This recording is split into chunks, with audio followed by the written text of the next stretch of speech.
Iniciaremos este panel pidiéndoles a todos los invitados que por favor apaguen sus celulares y nos dispondremos a ponernos de pie, no sin antes recibir a la señorita Vanessa Quiroga Carvajal.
Buenos días, padre promotor Víctor Villegas, señora directora Elba Gutiérrez, señor alcalde del distrito de Miraflores, doctor Jorge Muñoz Hueves, reverendo padre José Miguel Lerena, licenciada Marta Moyano Delgado, licenciada Vanessa Quiroga Carvajal, señora coordinadora de pastoral Patricia Arévalo, señora presidenta de la PAPA Natash Vejiga, presidente del Consejo Estudiantil, alumno Raúl Quesada, queridos compañeros, alumnos todos.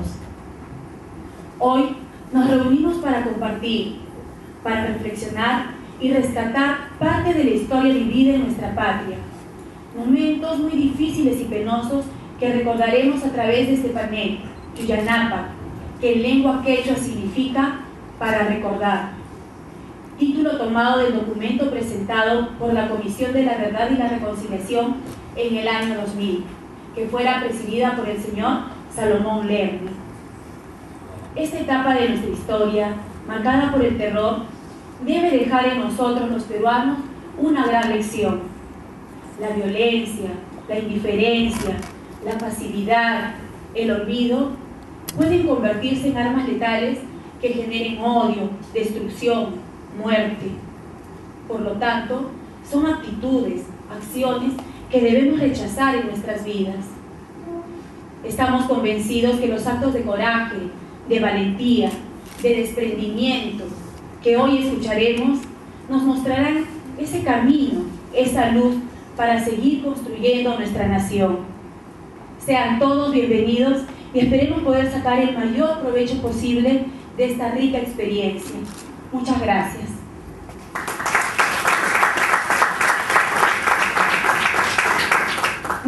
Para recordar a todas las víctimas del terrorismo, hacemos un minuto de silencio, poniéndonos de pie.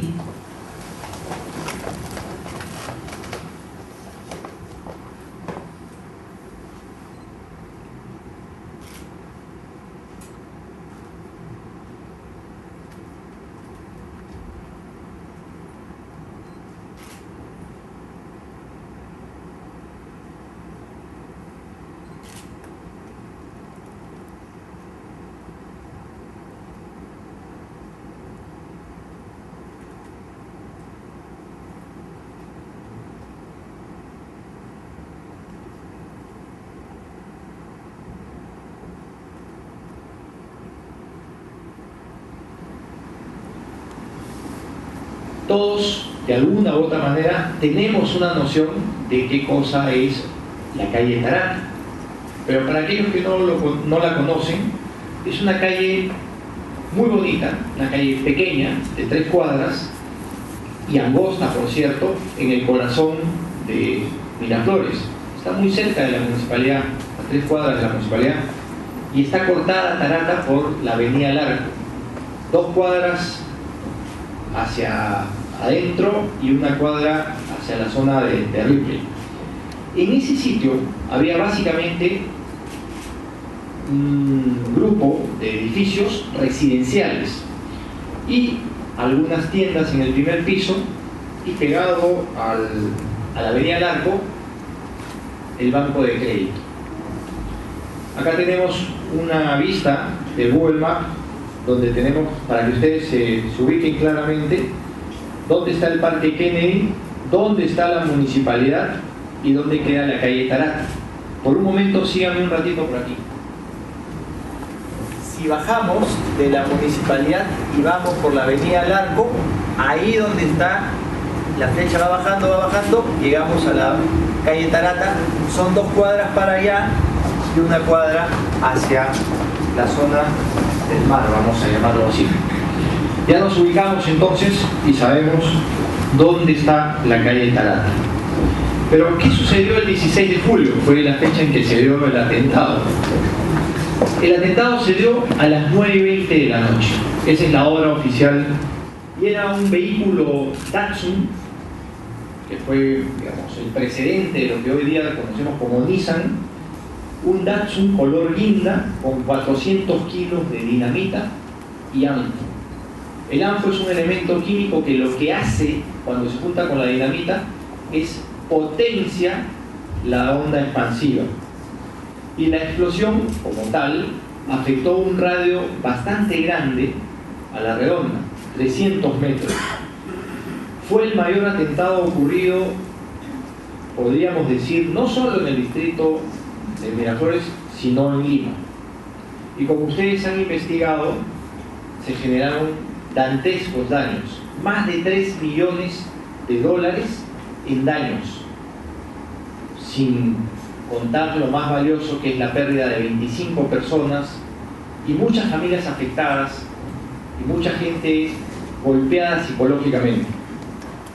Ahí seguimos viendo algunas de las fotos de esa época, que son fotos tomadas de la revista Caretas. Ese edificio que se ve hoy en día, gracias a Dios, es un edificio que está reconstruido, pero en ese momento pues era absoluta desolación, tristeza, pena, muerte.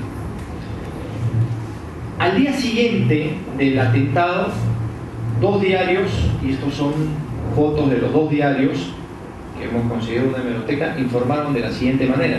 La República dijo que habían habido 18 muertos y 200 heridos. El Comercio fue un poquito más conservador en su apreciación y dijo que eran 13 muertes.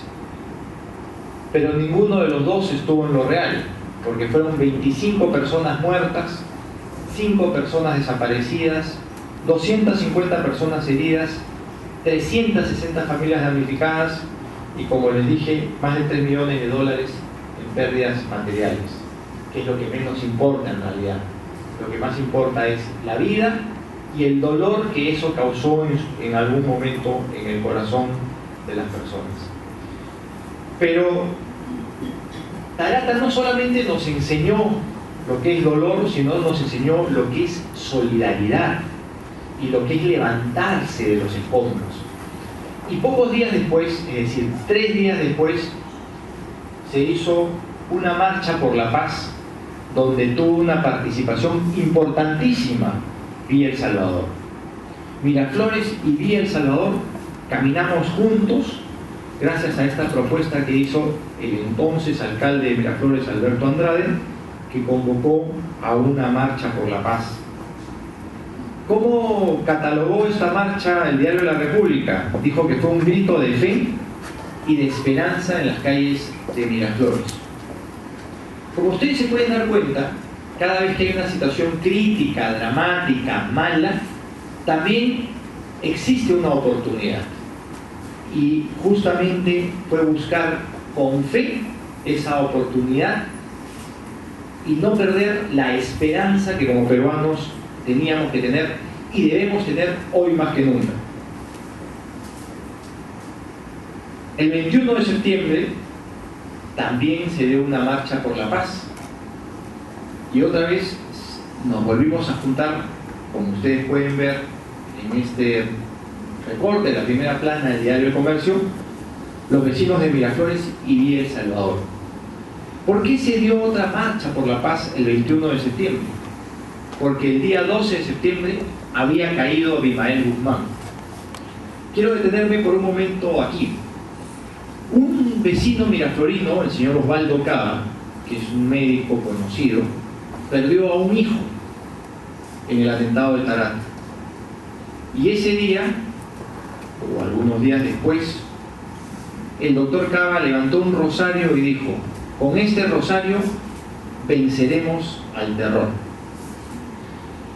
Y se organizó todo un grupo de personas que rezaban y que no perdieron la fe, y al poco tiempo, el 12 de septiembre, cayó Abimael Guzmán, el mayor genocida de la historia del Perú. Entonces se produjo un hecho importante, que es haber vencido de esa forma al cabecilla del terrorismo. Y por eso que las dos comunas que estaban unidas y que estamos muy unidos con relación a esta situación, Villa El Salvador y Miraflores, invitamos a marchar ese día 21 de septiembre. Y al igual que la marcha anterior, esta marcha también fue una marcha muy positiva que congregó a las personas a dar un mensaje de fe y sobre todo de esperanza por este país. Otra de las cosas importantísimas es que Miraflores y Villa El Salvador emitieron una declaración conjunta comprometiendo mutuo apoyo para afrontar casos de emergencia en cualquier naturaleza. Este mensaje, que es un mensaje que puede sonar pequeño, tiene que ser el mensaje que esté siempre presente entre todas las comunidades del país, de la costa, de la sierra, de la selva, no importando cuál sea la afiliación política, las creencias, sino la esencia misma de que todos somos peruanos y que como peruanos tenemos que contribuir en esta cultura de la paz. El Comercio tituló a esta marcha del 21 de septiembre de la siguiente forma: al término de la lectura, los miles de pobladores de Miraflores y Villa El Salvador concurrentes saludaron con nutridos aplausos el acuerdo de cooperación. Miraflores y Villa El Salvador, ahora más hermanos que nunca, gritaron entusiastas vecinos miraflorinos y villasalvadoreños. Ha sido una demostración, estas son las palabras del entonces alcalde Alberto Andrade, que dijo: ha sido una demostración de que el Perú está por la paz y la derrota del senderismo homicida. Aquí todos han gritado por la vida y contra la muerte alentada por los terroristas. ¿Cómo se trabajó después de esta situación, después de que se reconstruyeron las heridas y que espiritualmente los peruanos estuvimos más unidos que nunca? Se hizo poco a poco una reconstrucción del espacio gracias a una serie de préstamos del Estado a los vecinos de la zona de Tarata. Y hubo también un gran trabajo por parte de la Municipalidad Distrital con reposición de árboles, bancas. Esa calle, que era una calle transitable, se convirtió en un bulevar y hoy en día es un paseo peatonal que se le conoce con el término del Paseo de la Solidaridad. Se decidió eliminar el tránsito vehicular, transformando la arteria en un espacio peatonal que propicie el encuentro cívico de sus habitantes. Eso también se puso en la memoria del extinto alcalde Alberto Andrade. ¿Cuál es la condición de Tarata hoy en día?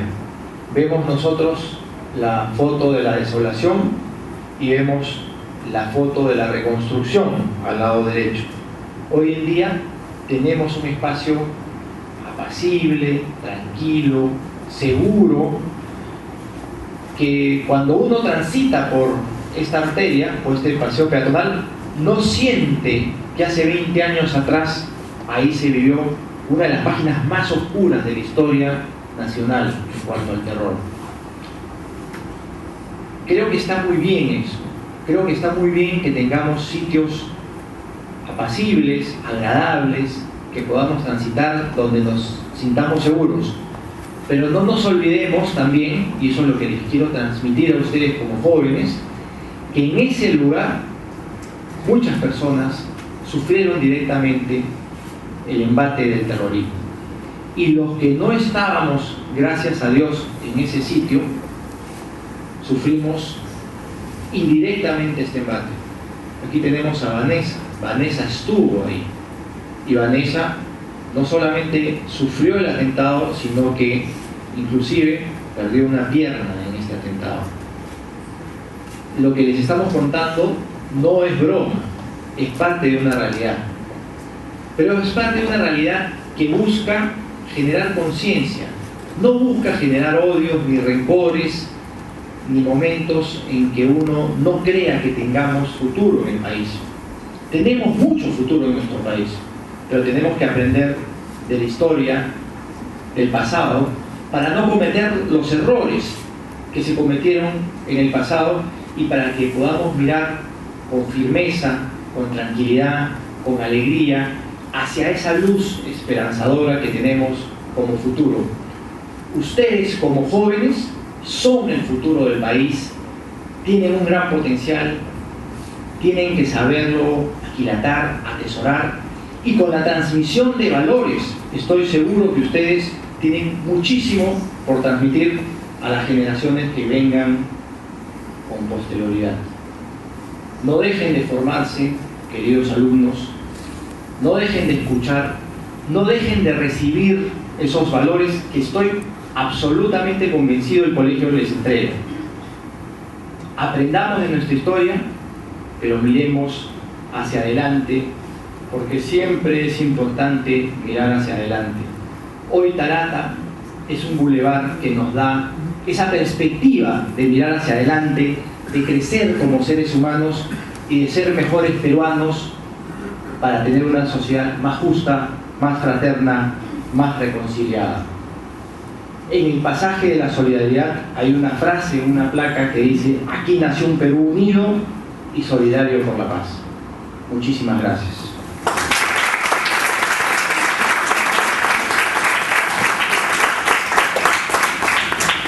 Y tengo que confesar que gracias a Dios en la zona donde yo viví esos años de terrorismo, yo viví en las tierras desde el 75 al 93, me tocaron pues todo el desarrollo del fenómeno terrorista y sentí esa, ¿cómo definirlo? Yo diría que angustia y hasta incapacidad para responder a aquel fenómeno, además de las noticias de Lima o experiencias que uno había vivido cerca del ómnibus donde yo viajaba. En una ocasión explotó una bomba. Tuve la suerte, sin embargo, de que en las dos provincias de Chota y Cutervo, gracias a la vigilancia de las rondas campesinas que habían sido fundadas en Chota en el año 79,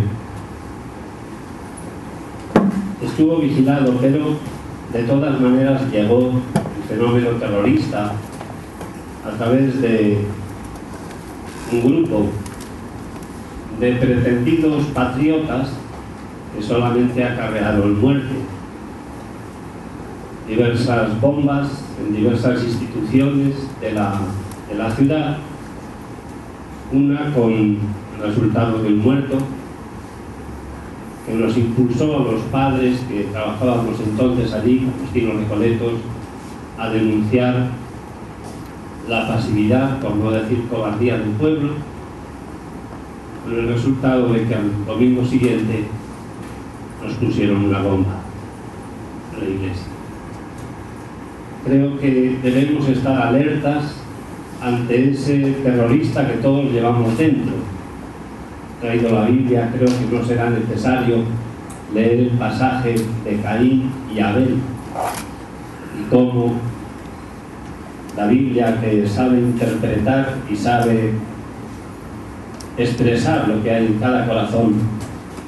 Dios puso en Caín una señal para que no muriera. Es una forma de decirnos que tenemos que estar alerta, porque es muy fácil dejarse seducir por esas ideologías de la violencia, de la prepotencia, del hacer desaparecer al otro. Gracias. Para nosotros terrorismo es desolación, miedo, impotencia. Porque cuando nosotros salíamos a la calle a decir a la gente, a reconocer, a señalar quiénes de la asamblea son terroristas, porque habíamos aprendido a identificarlos,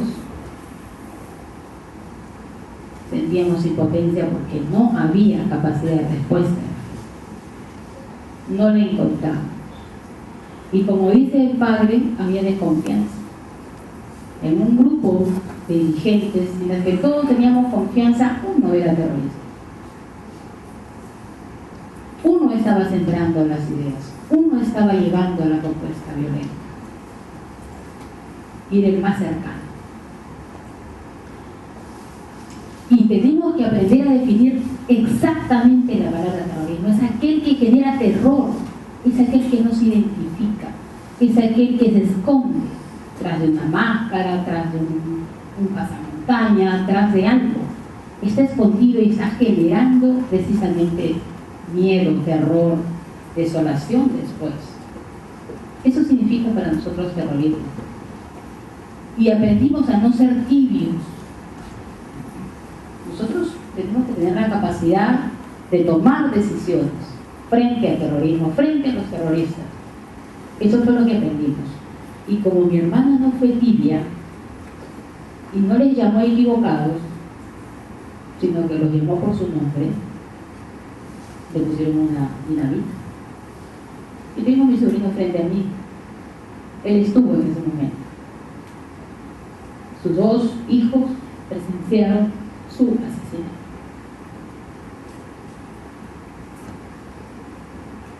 Y lo que queremos nosotros es no sembrar odio. Y si queremos sembrar conciencia, tiene que tener la información exacta.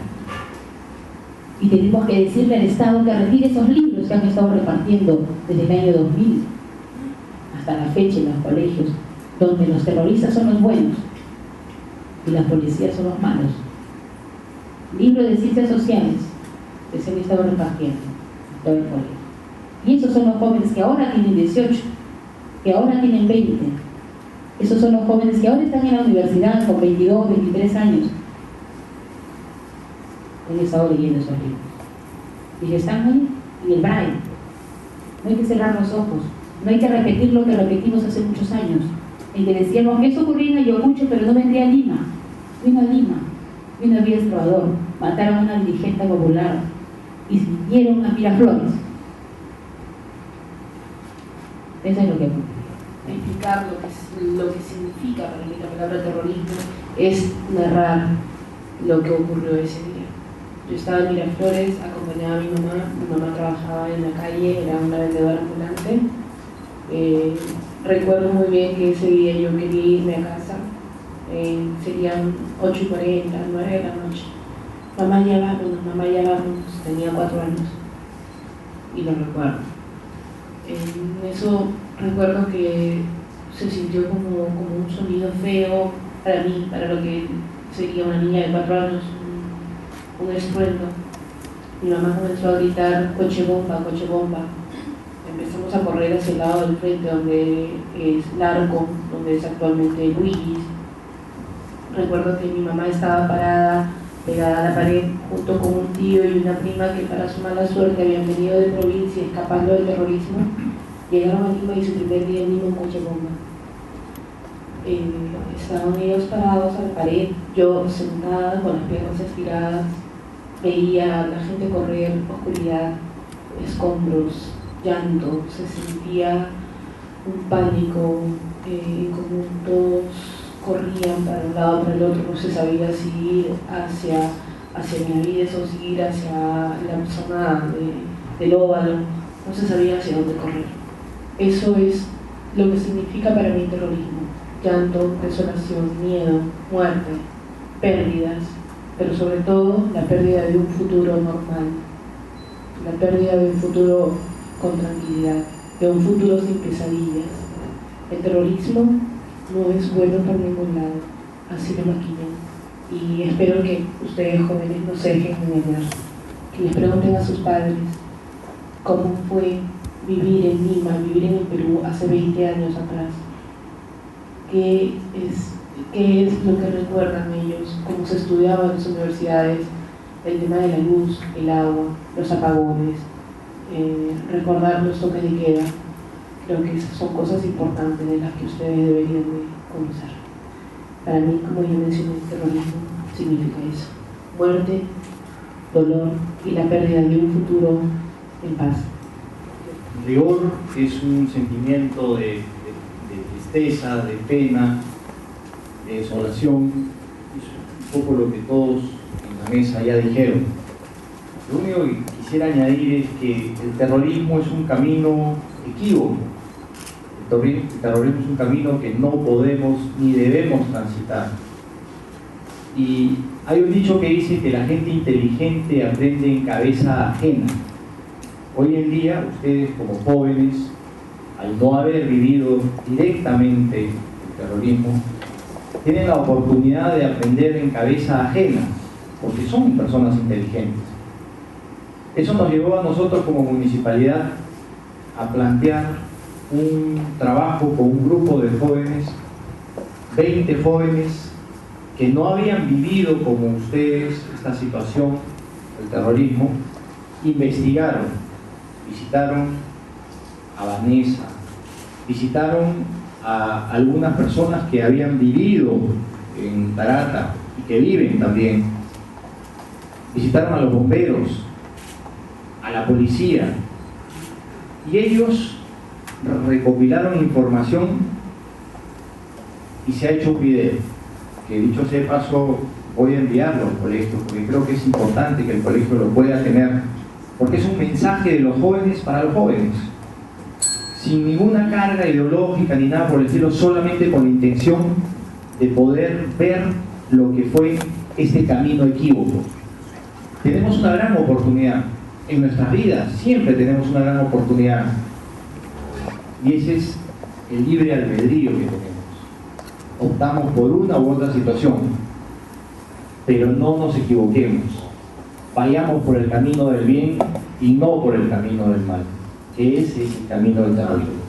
En la medida en que tengamos memoria, que conozcamos nuestra realidad y sepamos qué cosas buenas tiene nuestra realidad y qué cosas malas tuvo nuestra realidad, le daremos un énfasis o un mejor acento a las cosas buenas y debemos desechar las cosas malas. Por eso que es importante que siempre tengamos conciencia. Y eso sucede desde la casa de uno. Se dice que la casa es un pequeño núcleo donde hay cosas que no se deben repetir. Si habían conductas que no eran necesariamente las más adecuadas de parte de algún padre, esas conductas inadecuadas no se deben repetir ni trasladar a los hijos. Bueno, acá tenemos un núcleo que es mucho más amplio, que es nuestra comunidad, nuestra sociedad, y todas las cosas negativas que han sucedido, que no han traído nada bueno, no pueden ser repetidas en el futuro. Fíjense ustedes, en una de las láminas que yo les pasé, cuando vimos las consecuencias que trajo el atentado terrorista del 16 de julio de 1992, todo lo que había ahí era negativo: muertes, desaparecidos, dañados, daños materiales, en fin, consecuencias que se han generado en el tiempo. Creo que nadie lo quiere para sí, ¿verdad? Por un momento pensemos, ¿nos gustaría pasar una cosa de esta naturaleza? Nadie quiere. ¿Deberíamos nosotros generar violencia de esa manera? Tampoco, menos.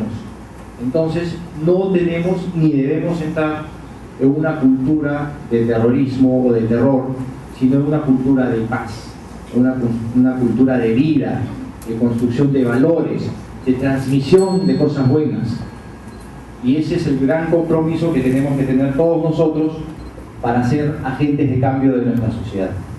Cómo viví aquellos años de antes y todo el proceso en el que se desarrolló el terrorismo. Les he contado hasta ese detalle de aquella bomba que solamente causó daños materiales en la iglesia, pero que nos dejó la impresión de que nos estaban apuntando o de que podíamos estar en la lista. Y el grupo que promovía aquellas acciones no eran precisamente de los más postergados de la ciudad. Ciertamente que, como decían los obispos del Perú el año 1984, no es casualidad que los brotes de violencia aparezcan precisamente en las zonas más postergadas y postradas de la comunidad nacional.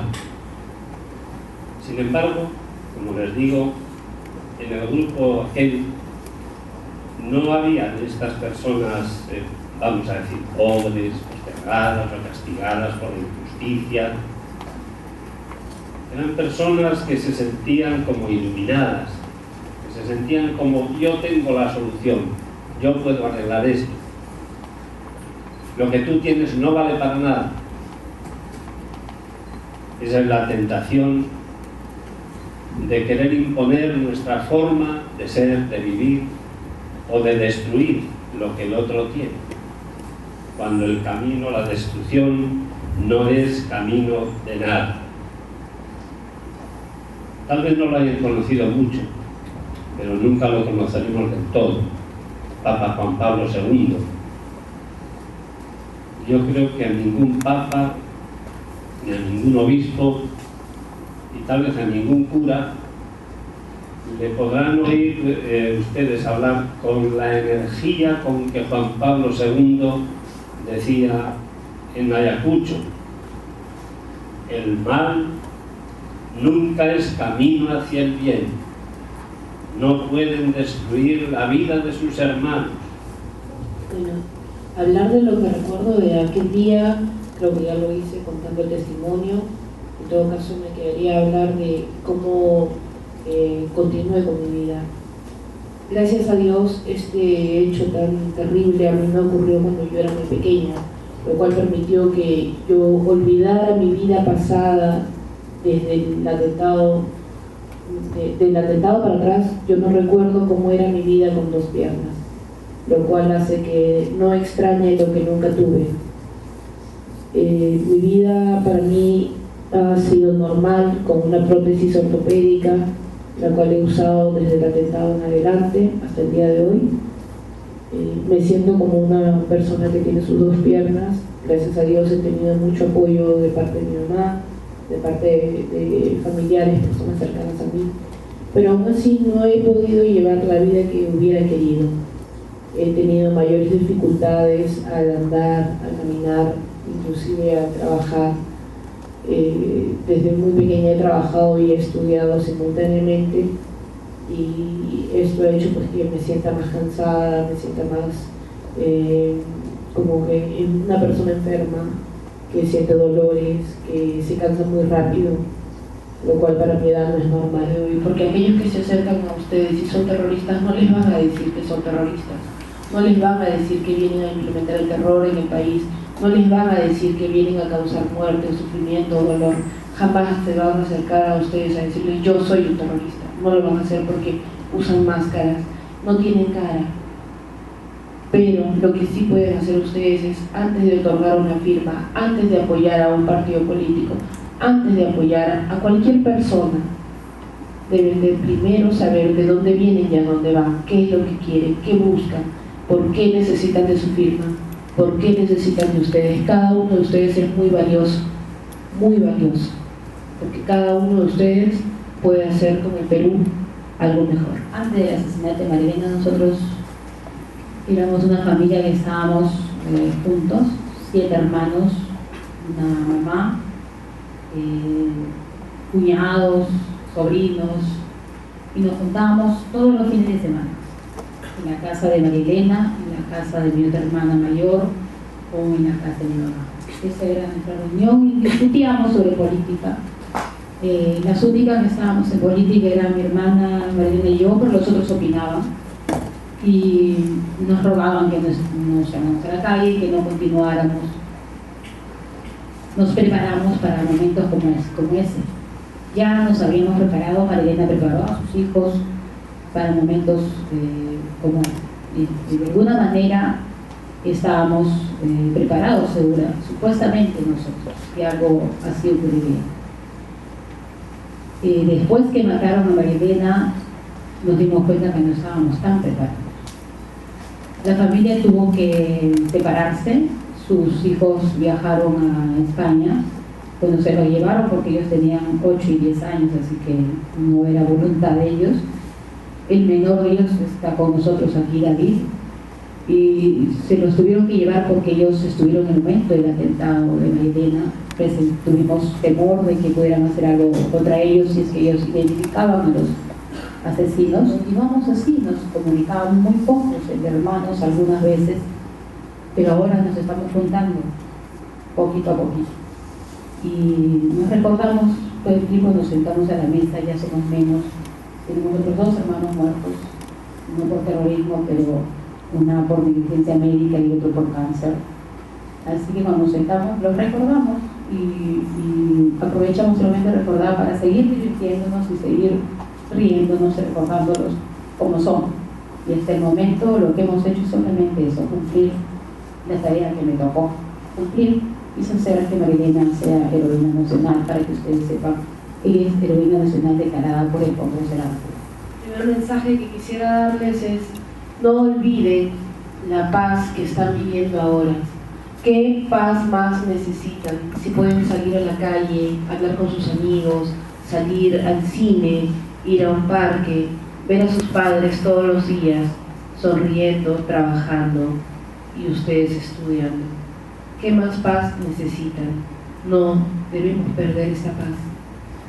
Creo que desde el comienzo ya como que les he alertado para que, a pesar de situaciones difíciles que puedan vivir, no caigan en la tentación de la violencia ni se dejen seducir por esos agitadores, porque ellos promueven la agitación. Pero a mí me ha tocado enterrar en una ocasión a 8 campesinos y en otra a 11,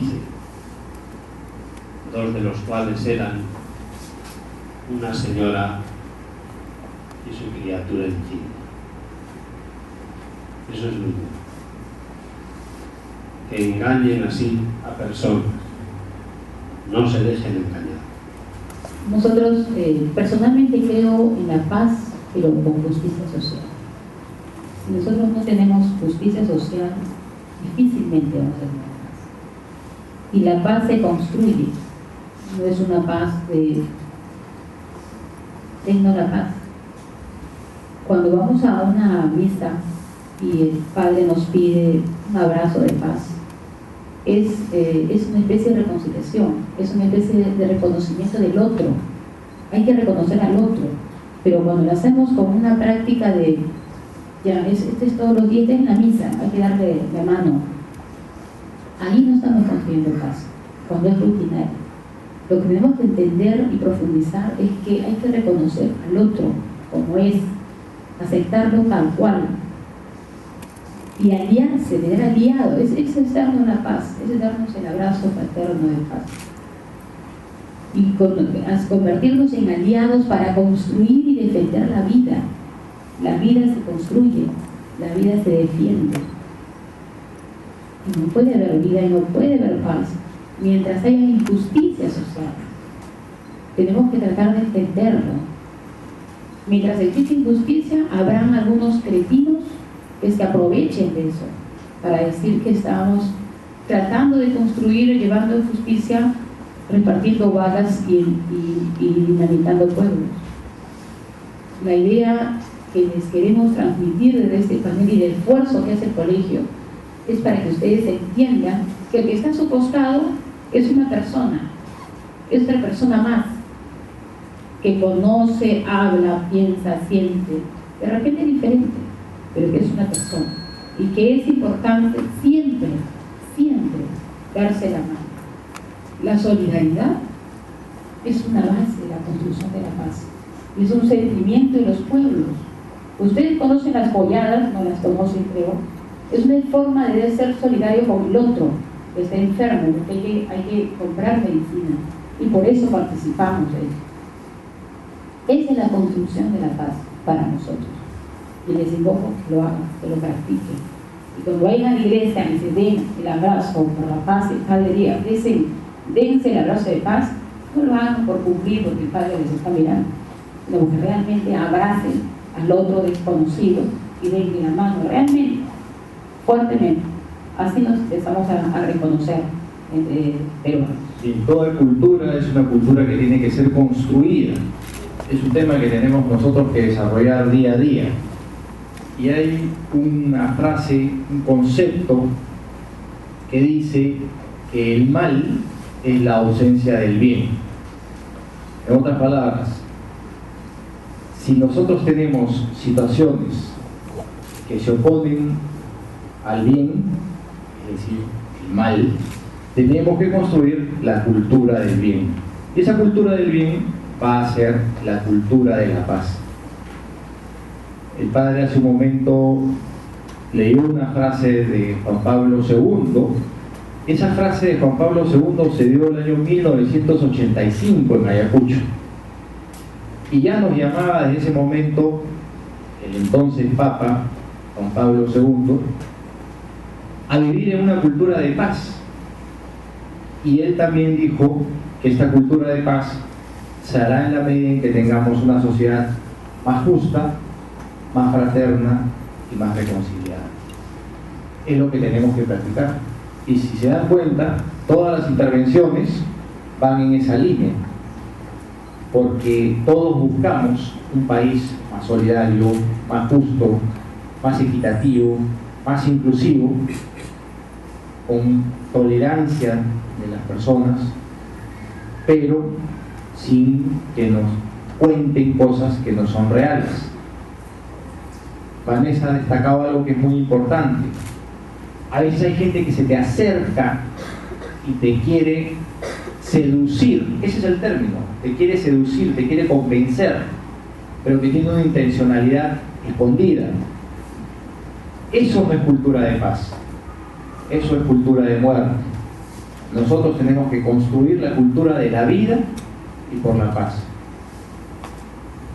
Y esa es la gran responsabilidad que tenemos todos, absolutamente todos. No hay uno solo en este salón que no tenga esa responsabilidad. Y eso hay que hacerlo todos los días. Es casi, si me permiten un símil muy simple para terminar, es casi como cultivar una planta, una plantita. Todos los días hay que mirarla, hay que echarle el agua, hay que abonarla, hay que ponerla en una zona adecuada, porque si no esa planta se muere. ¿Correcto? Entonces, eso es lo que tenemos que hacer todos los días nosotros, construir nuestra cultura de paz. Buenos días, mi nombre es Ana Paula Blanco Ortiz, soy de sexto grado y les quisiera hacer la siguiente pregunta. Si el terrorismo volviera aún más fuerte que hace 20 años, ¿creen que tendríamos la suficiente fuerza como país para detenerlo de nuevo? Yo creo que sí, porque hace 20 años no estábamos unidos o hermanados por un dolor. Ahora ya conocemos qué cosa es el terrorismo y se vuelve más fuerte que antes. Recuerden que hay terrorismo ahorita, gracias a las cárceles abiertas del año 2000 a la fecha. Tenemos en el BRAE muchos atentados que no se están contando, como ocurrió hace también 20 años. Es importante y creo que el Perú ahora sí tendría mucha más fuerza y tendría a una Vanessa fuerte, con su prótesis, por supuesto, ahí, pero tendría una Vanessa al frente, tendría a los hijos de Marina al frente, tendría al padre al frente, tendría al alcalde de Miraflores al frente, y te tendría a ti, porque estás tomando conocimiento. Y creo a ti y a todo este panel, a tu directora, a los padres que están convocando a este evento. Y yo les quiero devolver la pregunta, pero no para que la respondan, sino para que la piensen. ¿Estarían al frente ustedes defendiendo al Perú contra el terrorismo? Creo que estaríamos mucho más fuertes ahora, porque ya conocemos el dolor, ya conocemos cuáles son las consecuencias que deja el terrorismo, la muerte y el dolor, y no queremos permitir que eso vuelva a ocurrir. No queremos más niños sin padres, no queremos más personas mutiladas, no queremos más sufrimiento, más dolor, más pérdidas ni materiales ni mucho menos humanas. Y creo que todos ustedes ya están viendo qué es lo que ocurrió, qué es lo que pasó, quiénes son, a qué vienen. Creo que ya ahora la cadena es más fuerte, los eslabones están mejor enganchados. Dicen que las personas que no conocen algo, que no conocen su identidad, no tienen cómo querer ni cómo defender esa identidad. Definitivamente conocemos lo que nos pasó, conocemos nuestro país, sabemos de las bondades que tiene, también de los defectos que todos tenemos de alguna forma que llevar adelante, pero fundamentalmente, aún con estos defectos, este es un país maravilloso. Y estoy seguro que si regresase el terrorismo, con el amor que tenemos por nuestro espacio, por nuestra tierra, por nuestros principios, por nuestros valores, estaríamos todos absolutamente dispuestos a defender nuestro espacio, nuestro país, nuestro pabellón patrio, nuestro himno nacional. Y creo sinceramente que el terrorismo no llegaría con esa fuerza que llegó antes.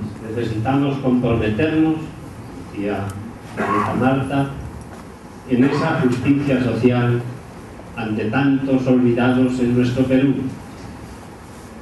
Porque acá enseguida hacemos una vía, un puente, pero a mí me ha tocado caminar 8 horas con la Alforja London. Lugares donde no existe el Estado y no hay apoyo del Estado. Entonces tenemos que ser conscientes de él. Que no regrese el terrorismo. Si regresa, a mí tal vez ya no me va a tocar. Pero a ustedes puede tocarles. Y ustedes serán responsables. Por eso fórmense ahora en los principios humanísticos de la verdad, la tolerancia, la justicia, esos principios de que el colegio les instruye, que no son unas lecciones para pasar el examen, sino para ese futuro mejor de ustedes y de todo el Perú. Y como jóvenes conscientes de las consecuencias del terrorismo en el Perú, no estamos de acuerdo con el reclutamiento de niños en los campos terroristas. ¿Qué medidas creen que deberíamos tomar para que se evite esto? El Estado tiene que tener una política real. Durante mucho tiempo hemos abandonado, y hablo en plural porque creo que eso nos corresponde a todos los peruanos, aunque hay algunos actores directos, durante mucho tiempo se ha abandonado la llegada del Estado a determinadas zonas, regiones, ha habido demasiado centralismo, se ha gobernado pensando en Lima nada más. Entonces hay zonas donde es muy fácil reclutar a niños, a jóvenes, adolescentes en general, y ahí sembrar la ideología de muerte o la ideología del terrorismo. No se trata de ahora reaccionar y de tener una cultura reactiva, si se cabe el término, sino de lo que se trata es de generar desde el eslabón más remoto situaciones de bienestar en nuestra comunidad. Tenemos muchísimo como Estado que hacer: educación, cultura, deporte, salud, muchas cosas que el Estado no ha atendido. Hace unos días atrás escuchaba a una persona que decía que él había atendido a algunas personas que en su comunidad no tenían cómo curarse, justamente utilizando recursos de otro país, de un país que está ahora inmerso en situaciones de totalitarismo. Pero eso es porque el Estado no llegó y no dio salubridad a nuestra gente. Entonces hay un tema de tomar conciencia a nivel del Estado y de tener que trabajar para que estas cosas no se den y que no sea un caldo de cultivo la ausencia del Estado para poder meter ideologías y reclutar a personas inocentes totalmente. Una violencia estructural se llama. Ustedes saben que la peor violencia que vive el mundo es la pobreza. La pobreza es la peor violencia que el mundo puede vivir. Y a partir de ese momento, sin justicia social, sin atención del Estado, tenemos que entender algo. En los pueblos alejados, los niños no son los niños que están en los asuntos, es decir, los niños ayudan a la manutención de la casa. Los niños, algunos van al colegio, otros tienen que ir a trabajar para atender la casa. En otros lugares del país, las niñas de 13 años ya se iniciaron sexualmente y son madres de familia. En otros lugares tienen que conocer la realidad para que después podamos entender por qué es tan fácil reclutar niños, por qué los padres en algún momento permiten o por miedo dejan que se lleven al niño. En algunos casos por miedo, porque matarían a toda la familia o al padre o a los mayores, que significan mano de obra en su comunidad. Y el reclutamiento en algún momento significa comida para ellos. Eso es lo que hay que entender. Y por eso cuando el alcalde dice hay un problema de presencia, de ausencia del Estado, y cuando hay ausencia del Estado en esa zona, es decir, no hay colegios, es decir, no hay postas médicas, y si hay colegios no hay buenos profesores, y si hay colegios no tienen paredes. Yo estudié en un colegio de esteras y me senté en un ladrillo acá en Lima. Ahora, si estamos hablando de las zonas alejadas del país, en provincias, la situación es así. Entonces, si no hay un buen médico, y los médicos van los jueves, van hasta los jueves, viernes, sábado, domingo, no hay médicos. Y no son médicos, sino son ni siquiera especialistas en el tema. Es importante que ustedes sepan eso primero para que puedan analizar y tener conciencia de qué es lo que está pasando en el país y por qué están ocurriendo esto. Para evitar el reclutamiento de niños es que el Estado tenga presencia certera en todos los lugares y que lo tenga realmente, no decir ahí está la posta, pero no tiene ni antarquina. Es importante que eso suceda. Si eso lo hacemos bien, si hay colegios ahí, buenos colegios con profesores bien pagados, y no esos profesores que nos hacen huelga cada porque se rompió un foco, no se trata de eso. Profesores bien pagados, médicos bien pagados, y que las estructuras estén bien hechas, no habrán niños reclutados y no se permitirá un paso más al terrorismo en esa zona. Yo creo que esa debe ser una responsabilidad de todos nosotros, del propio Estado, porque el Estado somos nosotros, pero hay actores directos que son responsables de que eso no ocurra, ¿no? Existe esta situación de la utilización de los niños y de las niñas. Es esa formación social, esa atención a sectores olvidados de la sociedad lo que se debe apoyar. La formación de las conciencias, porque una persona sin conciencia llega a ser cruel hasta con la persona más cercana. Para hablar acerca de lo que tendría que hacer el gobierno en cuanto a estos actos que se ven de utilización de niños, utilización de menores en la zona de provincia, yo creo que básicamente hay la necesidad de que cada área, cada departamento del gobierno trabaje de una manera más, ¿cómo podría decirlo? Que sean más, que traten de llegar más a la gente, que traten de no estar ausentes en zonas de provincia, pero también en zonas de Lima. O sea, no es algo que sea generalizado solamente en provincia. Hay ausencia del Estado en muchos casos. Por decir, en mi caso, yo no he recibido hasta el día de hoy una reparación civil, y al igual que yo, muchas otras personas. En mi caso han pasado 20 años. Hay casos en los que han pasado 25 o 30 años en las que mujeres que fueron violadas y que tuvieron hijos nunca fueron reparadas por el Estado.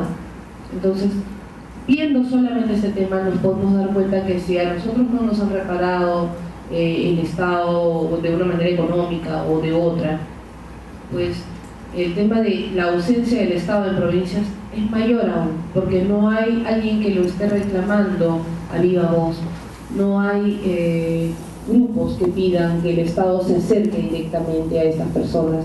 El tema de la pobreza es un punto esencial en provincia.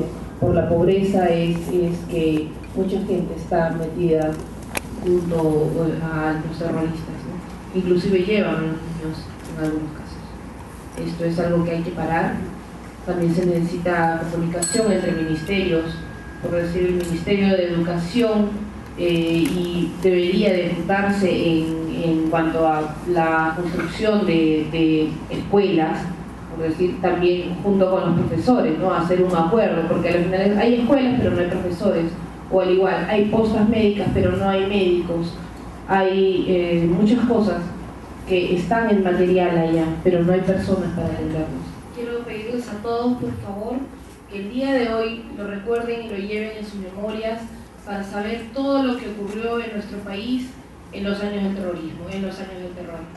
Y quiero que por favor de aquí en adelante a todos aquellos que no sepan lo que ocurrió, les comenten lo que han oído el día de hoy.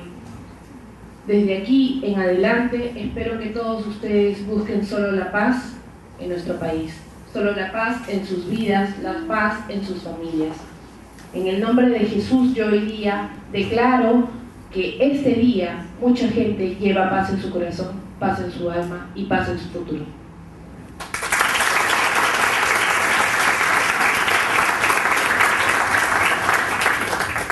Nos han visitado peruanos que han venido a hacer historia en nuestro colegio, a que ustedes jóvenes y niños sepan que hay un país maravilloso, lleno de esperanza, que los espera, y que los espera con los brazos abiertos, pero también con inteligencia, con este lema maravilloso de nuestro colegio: amor y ciencia van a poder salir al futuro y acertar. Gracias, panelistas. Gracias, señora Marta Moyano.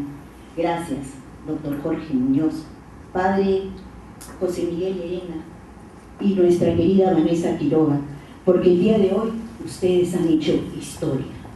El día de hoy ustedes, a nivel de Perú y a nivel de católicos comprometidos con su iglesia, han regalado amor en toda la información que nos han dado. En nombre del colegio, muchísimas gracias.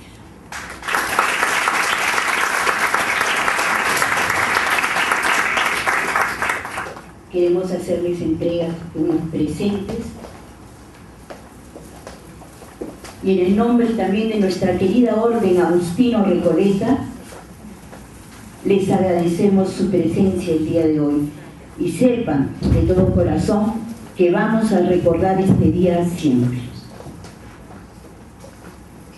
Hay un pequeño regalito, pero que carga mucho de emoción, hecho por nuestros pequeños de primero y segundo grado. Son unas plaquitas de madera, quienes con sus manos han puesto una frase